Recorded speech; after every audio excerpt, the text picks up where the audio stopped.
အားလုံးပဲမင်္ဂလာပါဘဟုတုတစမ်းသပ်ကြမယ် quiz လေးဆက်လိုက်အောင်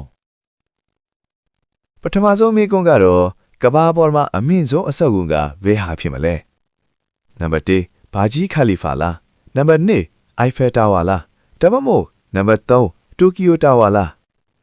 အဖြေမှန်ကတော့နံပါတ်1ဘာဂျီခါလီဖာဖြစ်ပါတယ်ဒုတိယမေးခွန်းပါ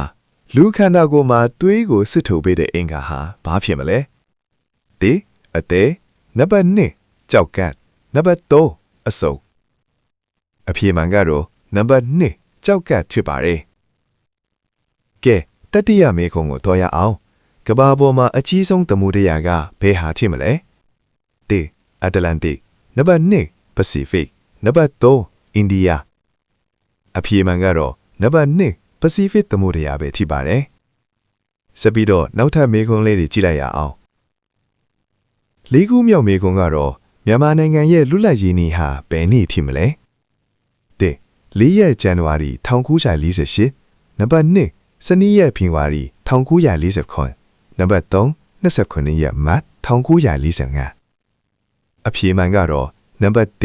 1948ခုနှစ်ဇန်နဝါရီလ4ရက်နေ့ဖြစ်ပါတယ်နောက်ဆုံးမေးခွန်းမှာ